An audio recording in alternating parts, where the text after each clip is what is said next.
Hello, everyone. It is Monday night, and today I have the fun of getting to introduce you to my friend, Kimberley Woodhouse.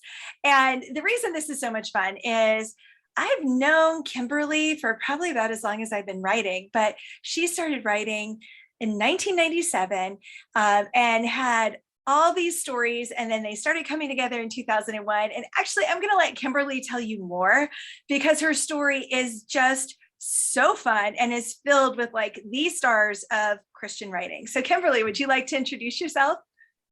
Sure. Thanks, Kara. I think we have known each other a really, really, really long time. The older we get, it's like, wow, that was a really long time ago. Well, and yet we're both so young. We are so young. So exactly. Even though I just became a Nana for the first time. So congratulations. That's so much fun. Grandbaby, he's 8 months old. So we're just tickled. Just absolutely love it. But back to the topic at hand. So it was 95 to 97, somewhere in there, I started writing when my kids were babies. And I hid it because I'm a musician and music was everything that I had ever done. And I wasn't telling anybody, I just hid them all in a drawer. I wrote just to write. Loved story, loved reading.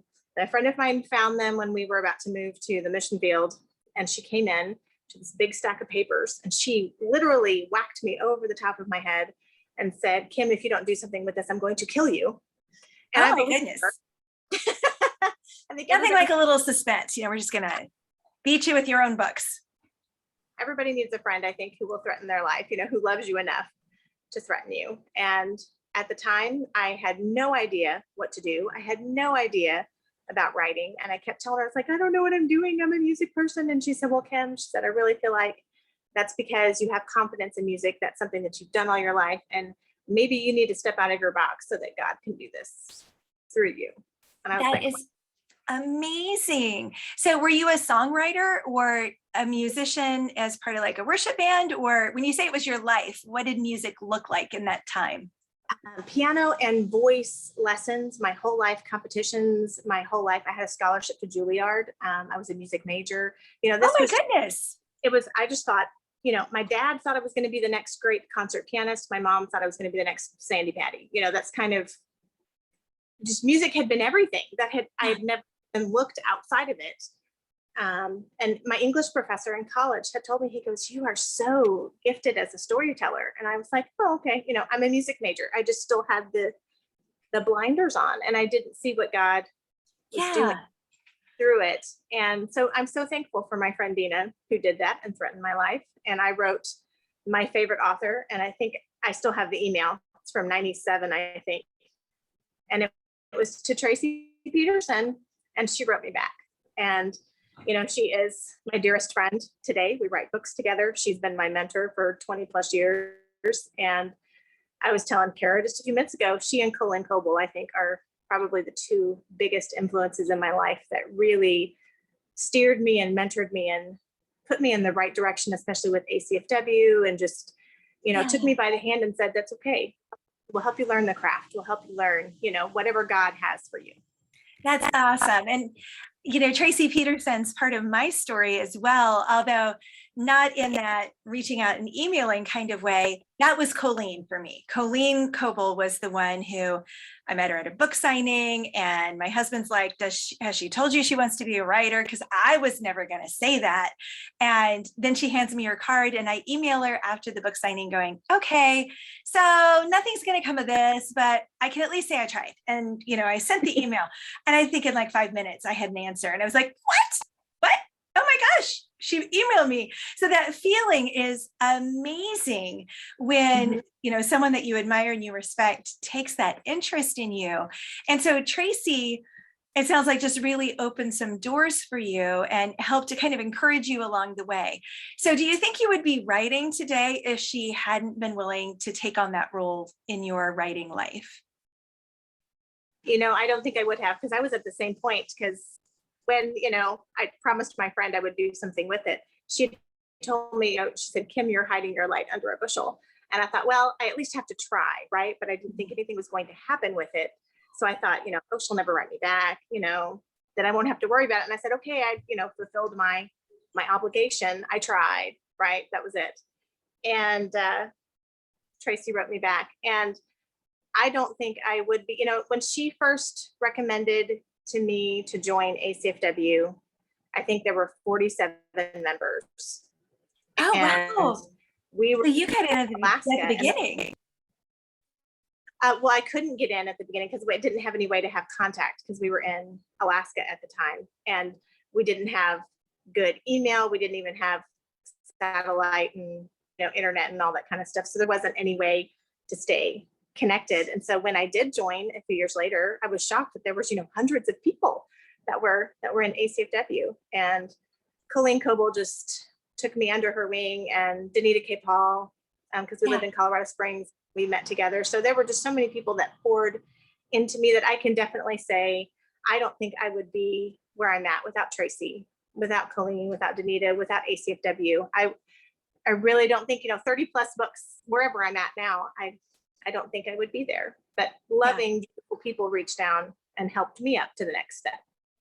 Yeah, and that's very much my story too. Without Colleen, I wouldn't have found ACFW. Without ACFW, I wouldn't have learned the craft. I had good instincts, but that was because I read voraciously. I didn't know how to actually put this story together. And then like you, I'm at 36 books and looking back and going, wow, God, this is incredible. And I think that's why I'm so committed to helping other writers, because I've had people who poured into me and just know I wouldn't be there. I wouldn't be here without that. So let's talk about, what is it like so you'd had a few books out on your own, and then Tracie calls you and says, hey, we're going to write together. That was the day and we were very close, and we had been prayer partners, and, she was my biggest cheerleader.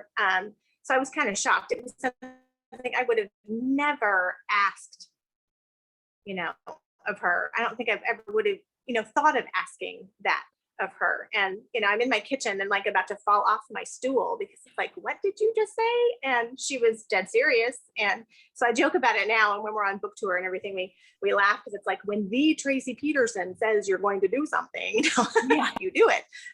And, it was wonderful because she such a blessing in my life, and such a dear, dear friend, and such a beautiful mentor to me, not just in the writing aspect, but my spiritual walk.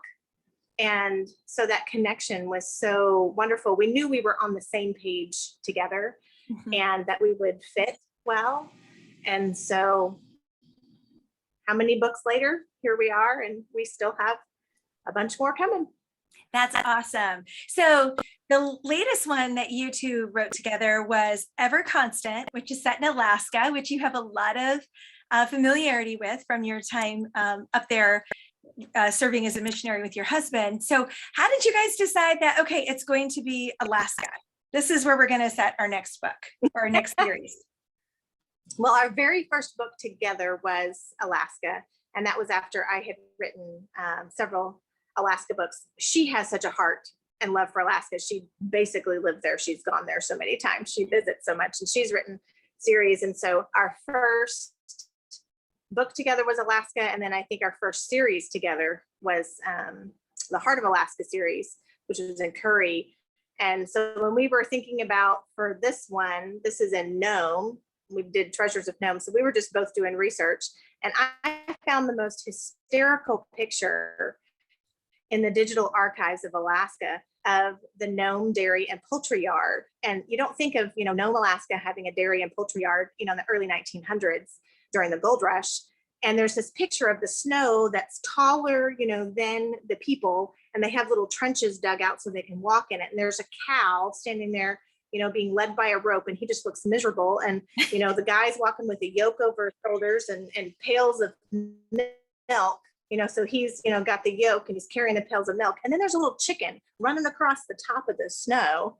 And I just died laughing. And I said, oh, we've got to do something with a farm in Alaska. I can't even imagine chickens up with all that snow. I'm like, I can't. My grandma's chickens were not that hardy, I don't think.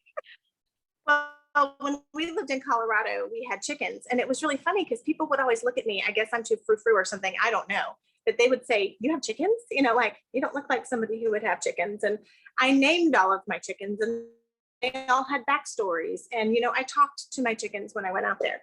So there's a hashtag going around, Chickens for Kim, that is all about Kim and chickens. Oh, that's So we have hilarious. stories. Yeah, we put them in the books, and we also have some really funny sheep stories and sled dogs. There's a lot of animals in this series, and we've had thousands of letters from readers that they are just loving this series because of the area, the setting, the animals. They love the animals.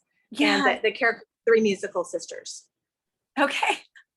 And I always love seeing how people come up with stories, because we all kind of stumble upon them in different ways. So what is it like co-authoring with Tracie? Because like Tricia Goyer and I have co-written a bunch of books, and every duo that writes together, it's kind of a different process. So what's your process when you're writing with Tracie? People ask us this all the time, because people know that she's written with other people and I wrote with my daughter. And when Kayla and I wrote together our books, we wrote distinctly separate POVs. I wrote all of the adult POVs. She wrote all of the kids, because she was a kid at the time when she wrote them. And people just loved it. She also wrote in first person, which was really different, and they were contemporary. And Tracie and I have a different process. We spend weeks and months researching, and then all of the ideas flow back and forth. And if we're not in person, we'll do it in email, and we color code, and it'll go back and forth, and it'll be up to 100 pages, if you print it out, of all this stuff. And then we make a really long synopsis out of it. And then I take that and I write the first draft, and then I send it to her, and she adds her brilliance. So anything brilliant in the story is probably Tracie. She sprinkles all of that in, and then comes back to me, and I edit it, and then we turn it in, and we do it that way. That's awesome. And it's always fun, because like when Tricia and I will co-write, people can't tell where one stops writing and the other one starts, because like I'd write chapters and then she'd edit them, and she'd write chapters and I'd edit them. And it was amazing when you'd go back to the beginning and you kind of go through it all, you'd be like, it really is smooth. It really does work. But I think it takes, that right partnership to be able to do that, where it's not like this disjointed, unless you're writing completely separate points of view. And then I think that could also work pretty well. So tell us about your books, because you write with Tracie, but you've also got a bunch of books that you've written on your own. And I don't know how you do it. People think I write fast, but in the last 6 months, you had Ever Constant come out, which is actually the most recent one. Then you had A Deep Divide, which is with the Harvey girls, and A Bridge of Gold, which is dual timeline romantic suspense. So tell us about these, and then we'll talk about how you juggle all of that.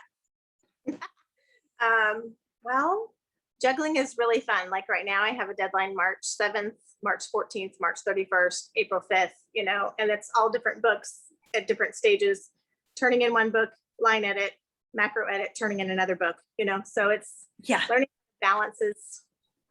It's a lot of fun. But I love all the different aspects, and my creative brain enjoys being able to chop up my days and focus on research. I'm editing this one, I'm writing this one, I'm plotting out this one, figuring it all out. I'm a planner. I have a planner for my planners. I literally do. I have Levenger notebooks that I organize the snot out of my life, because I enjoy that, and it makes me feel better. And of course, my life never goes to plan, but I still like it. Well, it makes us feel better that we've at least tried. But it's fun to be, a full-time author. I really enjoy that. I have so many stories, my brain's exploding. Yours is probably the same way. I just have ideas all the time. That Bridge of Gold was so fun for me. I've wanted to do a dual timeline for a long time, and I loved it. San Francisco, it's the Golden Gate Bridge. And the whole premise started with ask the question, what if somebody from present day is doing,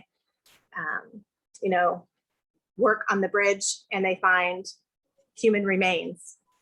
And so the human remains are from 2 different eras, and, trying to solve the mystery. So that's how so it's really fun. And I had so much just a hoot with it, because I named the modern day characters after my daughter and her brand new husband. So Stephen and Kayla are in the book. And it's funny because people who know them, they're like, ooh, that was a little bit of Stephen and Kayla that I saw there. So that was fun. Oh, that is fun. And Kelly Walker says Bridget Gold is amazing. And then Corky's like, I have found a new author. And so that's great that you're finding people who already love your books, but then there are people who are still discovering you. So with the dual timeline, it's something that I think when it's done really, really well, it's compelling and it pulls the reader through because we want to know what's happening in each timeline. So how did you find the balance? Because that's very different from writing kind of a linear story where you go from beginning to end and it's just that one period of time. For me, I almost want to write a bazillion more dual timelines because for me, the way my brain works, I loved it. I think because once it was figured out what the connection was and how it all came together, it was the two stories and bringing them together and what tied them all together. So that's the most fun I think I've had writing in a while, discovering that, ooh, I really enjoy doing the connection, of the dual timeline. So for me, I just color coded. I write in Scrivener and I enjoyed, flipping back and forth and seeing who was where and what was happening. And I've always wondered, because I've thought about writing dual timeline, but it's not something I've done yet. I had one proposal where that was kind of what I wanted to do, but do you write all of one timeline and then write all of the other and then weave them together? Or do you go back and forth between the two? I went back and forth and I went, I had one chapter in one timeline and the next chapter in so it was historical, present day, historical, present day, historical, present day. And they played off of one another. So it was important for them to be tied together that way. So I wrote it straight in order that way. Sometimes I do skip around and write scenes, because something will come to me. It's like, oh, I've got to put this in, especially the villain. The villain, I don't know. I like villains for some reason. And a lot of times I'll write all the villain scenes, at once as I'm writing the whole book. But in this case, for Bridget Gold, I wrote it all in order. Okay. Yeah, I found that I like to write very much in a linear fashion, unless I hit a point where I'm just stuck. And then I'll just jump to whatever I know is going to happen that I'm like, I can pull it in whenever it's relevant. And then the villain, I do like to write all in one chunk. I like to just, because it's like you kind of get into that mindset and you just go with it and it makes it kind of fun. Again, especially if I'm stuck and that, sagging middle where you're like, oh, this is the worst thing I've ever written. I need to kill a body or create a body, kill someone. We are so alike. I love it. Well, and we both look so sweet and innocent. And then we're like, we love writing the villain. So Karen Ball has been editing. She's done a lot of my books and she does my books with Tracie now with Bethany House. And she's so funny because she wrote me a letter one time and she goes, Kim, you never have any edits on your villain scenes. These are brilliant. And so I wrote her back and I said, okay, pastor's kid, pastor's wife. What does that say about me? That you save the deviousness for appropriate places. Yes. That's what I would go with. Yeah. Sure. Yeah. That's so funny. So then tell us about A Deep Divide, because that's the Harvey Girls, which I've always found fascinating. So how did you come up with a fresh spin and decide that, okay, this is where I want to spend 3 books and creating stories? It was actually back in 2008. The kids and I, this was when my kids were young, well, teenagers, and I took them to the Grand Canyon and I just started coming up with all kinds of stuff. And they were making fun of me, especially my son. He thought it was so funny that I kept asking everybody how many people die in the Grand Canyon. And there's actually an entire book that's written on it. And the park ranger just laughed and, showed it to me. And it's called Death in the Canyon. Of course, I bought the book. Of course. So many things just started sparking ideas in my mind. And the first thing was that El Tovar Hotel, which is still standing and it's beautiful. And the food is amazing. And the dining room's so cool. And I kept envisioning the Harvey Girls there. Well, then we were, doing all kinds of trekking around and looking. And there was, what are those things called? I'm so tired. I've been traveling all day and I'm at a friend's house. The signed placards, that give you information. What are those yeah. called?